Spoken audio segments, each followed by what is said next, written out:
안녕하세요. 올해 하반기부터 우리 어르신들의 통장과 은행 제도에 아주 큰 변화가 생긴다는 사실 알고 계셨나요?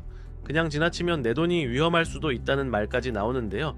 오늘은 복잡한 이야기 모두 걷어내고 우리 어르신들께 꼭 필요한 정보만 쉽고 정확하게 전달해 드리겠습니다. 꼭 끝까지 들어보시고 내 돈을 안전하게 지키는 방법 알아가세요. 가장 먼저 알아두셔야 할 것은 예금자 보호 한도 상향입니다. 그동안 5천만 원까지 보호되었던 금액이 9월 1일부터는 1억 원까지로 늘어납니다. 무려 24년 만에 큰 변화인데요. 여기서 중요한 점은 이 1억 원은 원금과 이자를 합한 금액이라는 것입니다. 예를 들어 1억 원을 예금했는데 이자가 200만 원 붙었다면 그 초과분은 보호받지 못할 수도 있습니다. 또한 예금자 보호는 각 은행별로 1억 원씩 따로 적용되므로 여러 은행에 자금을 분산하는 것이 안전합니다. 혹시 예전에 은행에서 가입하라고 해서 만들어둔 청약저축, 청약예금, 청약부금 통장 아직 가지고 계신가요? 이 통장들은 일반 은행 예금과는 달리 정부가 운영하는 주택도시기금 소속 상품이라 은행이 어려워질 경우 예금자 보호를 받지 못합니다.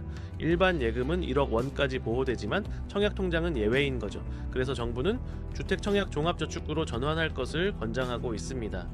전환하면 좋은 점은 국민주택과 민영주택 모두 청약할 수 있게 되어 집 선택의 폭이 넓어진다는 것입니다.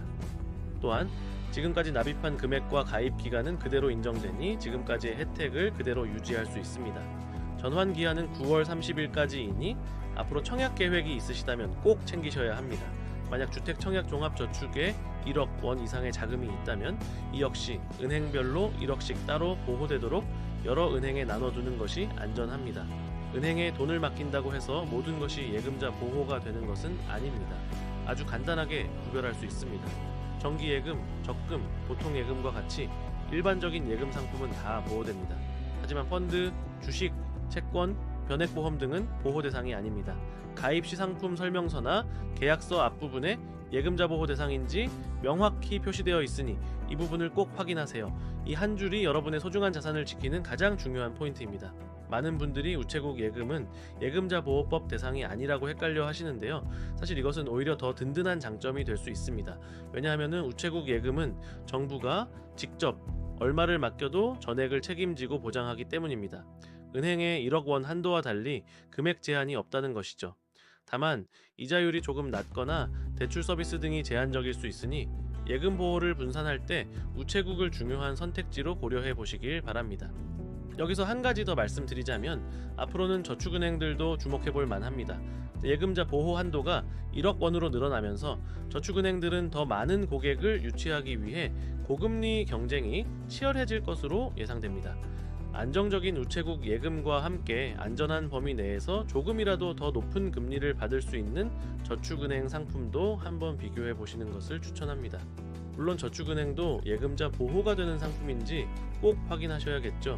마지막으로 아주 반가운 소식입니다. 올해 하반기부터 빠르면 7월 이후부터 은행 대리업 제도가 시범적으로 시작됩니다.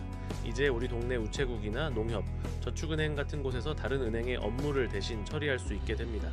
올해 말정되는 멀리 시내까지 나가지 않아도 가까운 곳에서 여러 은행 업무를 한 번에 볼 수 있게 되는 거죠. 특히 시골이나 읍면 지역 어르신들께는 정말 큰 도움이 될 것입니다. 지금이 바로 내 통장 상태를 점검하고 내 돈을 안전하게 지켜야 할 때입니다. 오늘 영상이 조금이라도 도움되셨다면 구독과 좋아요, 알림 설정도 부탁드립니다. 앞으로도 꼭 필요한 정보 쉽고 정확하게 전해드리겠습니다. 감사합니다.